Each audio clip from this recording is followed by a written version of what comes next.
Visa.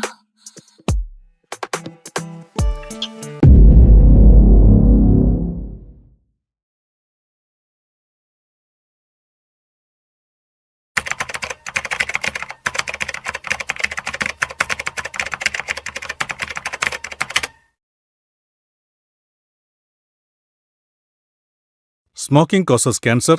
Smoking kills. Liquor drinking is injurious to health.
If you've ever cried at a wedding that never happened, you're not alone. Because today, we're diving deep into one of the most emotionally devastating, and beautifully crafted, English dramas of 2025, The Wedding That Will Never Be. This isn't just another tearjerker. It's a gut-wrenching exploration of love, loss, family secrets, and the fragile line between hope and heartbreak. And before we get into every heartbreaking twist and turn, yes, you can watch this powerful film legally on platforms like Amazon Prime Video, Apple TV, and Google Play Movies. Support the creators. Don't pirate. Your conscience, and your mom, will thank you. Now, here's something real. If you love your father, hit that subscribe button right now. If you love your mother, drop a comment below that says, "I love you, Mom." Go ahead. Do it. Because this story, it's going to remind you why family matters more than anything, even when it hurts. Welcome back to MN Media, where we don't just recap movies, we feel them. And The Wedding That Will Never Be? Oh, you'll feel this one in your bones. Released in early February 2025, this British-American co-production swept through festivals like a quiet storm before hitting mainstream audiences with the force of 1,000 unspoken goodbyes. Directed by the critically acclaimed Eleanor Hart, known for her intimate character studies in films like Whispers in the Rain, 2021, and The Last Letter Home, 2023, this drama marks her most personal work yet. Inspired by true events from her own family history, Hart poured years of grief, healing, and reflection into every frame. Let's talk about the cast, because wow, what a lineup. Leading the film is Florence Pugh as Clara Bennett, a fiercely independent architect whose carefully constructed life begins to unravel when her fiancé, Daniel Reeves, played with heartbreaking sincerity by Paul Mescal, receives a terminal diagnosis just weeks before their wedding. Supporting them are legends, Vanessa Redgrave as Clara's estranged grandmother, Margaret, Timothy Spall as her weary but loving father, Robert, and newcomer Aisha Hart as Lily, Clara's younger sister whose optimism becomes the family's unexpected anchor. Behind the camera, cinematographer Robbie Ryan, yes, the same genius who gave us the dreamy visuals of Poor Things and Marriage Story, uses natural light and handheld intimacy to make every glance feel like a confession. The score. Composed by Hildur Guðnadóttir, fresh off her Oscar win for Joker, delivers a soundscape so delicate it feels like listening to someone's heartbeat through a pillow. Now, box office numbers. Despite its heavy subject matter, The Wedding That Will Never Be opened strong. With a modest $18 million budget, it grossed over $92 million worldwide by March 2026, proof that audiences still crave emotional truth over CGI explosions. In the UK alone, it held the #1 spot for 3 consecutive weekends, outperforming even major studio releases.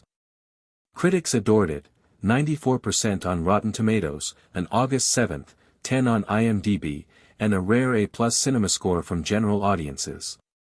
One reviewer called it the anti-rom-com that redefines love itself. But enough stats. Let's walk through the story, scene by scene, because trust me, you'll want to know what happens, especially that ending. Act 1, The Engagement That Shatters. We open on a rainy London morning.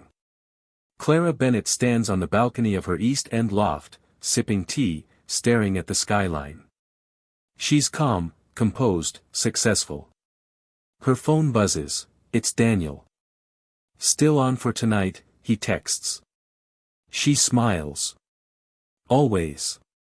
Cut to a cozy dinner at their favorite Italian place. They laugh, clink glasses, and then, Daniel drops to one knee. Not with a ring box, but with a folded piece of paper. "I wrote you a letter," he says. "It's my vows. Early. Just in case I forget them on the day." Clara laughs through tears. "You won't forget." They kiss. The camera lingers. We feel the warmth. The safety. The future. 2 weeks later, everything changes. At St. Mary's Hospital, Daniel sits pale-faced in a sterile exam room. Clara holds his hand tightly. The doctor speaks softly, stage 4 glioblastoma. Aggressive. Prognosis, 6 months, maybe less. Clara doesn't cry. Not yet. She nods. Asks practical questions. But in the car afterward, she grips the steering wheel so hard her knuckles whiten. Daniel stares out the window. "Do we cancel the wedding?" he whispers. Clara turns to him, eyes blazing. "No. We move it up. We get married next Saturday." He tries to protest, about money, guests, logistics, but she cuts him off. "I don't care about flowers or cake. I care about saying, 'I do,' while you're still here to hear it." This moment sets the tone, love as defiance. Love as rebellion against time. Back home, Clara calls her parents. Her mother, Helen, died 5 years earlier, cancer, too, so it's just her dad, Robert, and her sister Lily. Robert answers on the third ring, voice thick with sleep. When Clara tells him, there's silence. Then a shaky breath.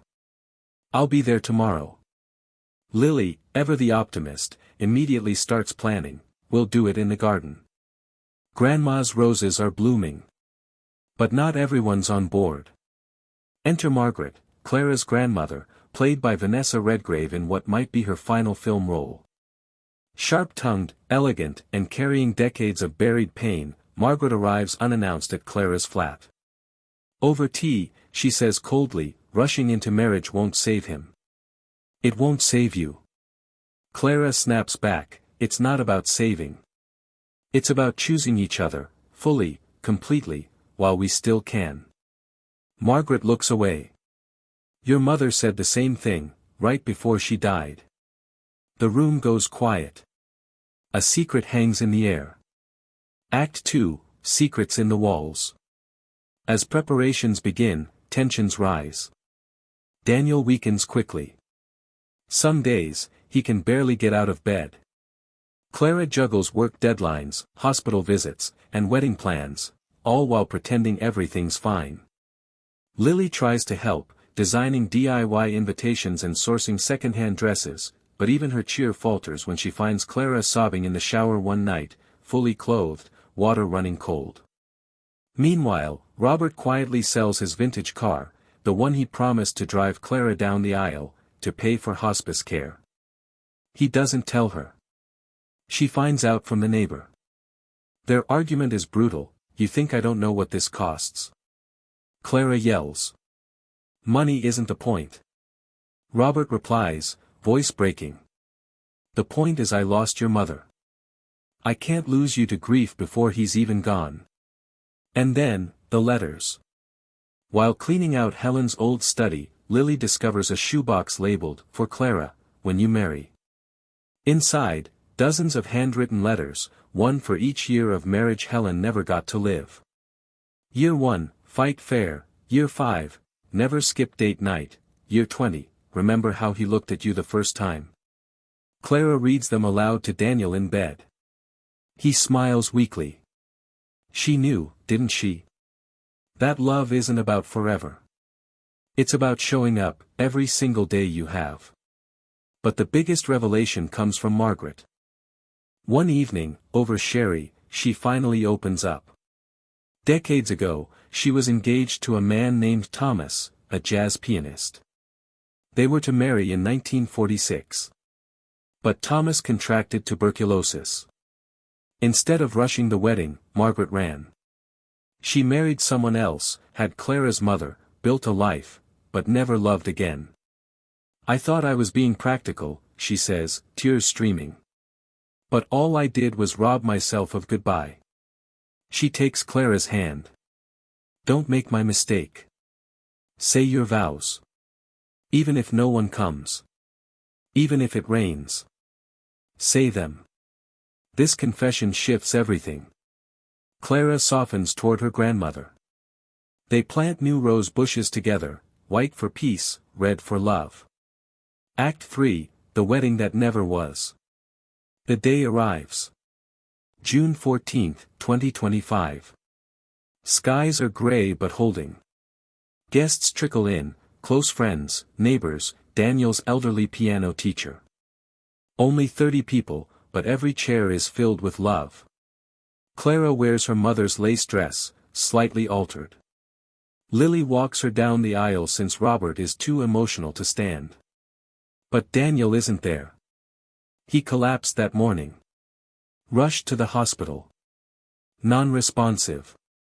Clara stands at the altar alone. Rain begins to fall. Guests shift uncomfortably. Someone whispers, "Should we go inside?"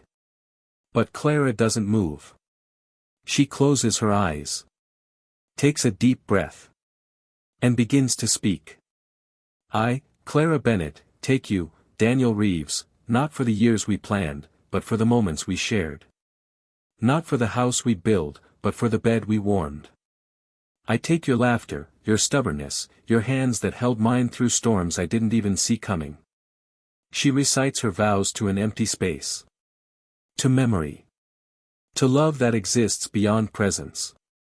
Suddenly, a cough. A rustle. Daniel appears at the garden gate, leaning on a nurse, wearing his tuxedo over pajamas. He's pale, trembling, but smiling.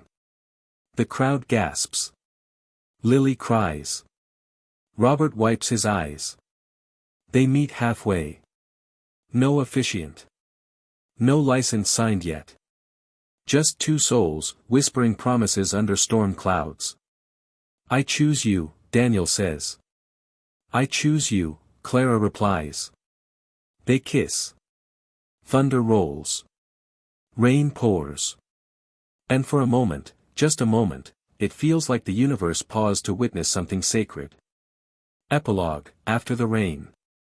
Daniel passes 3 weeks later, peacefully, in his sleep, Clara's hand in his.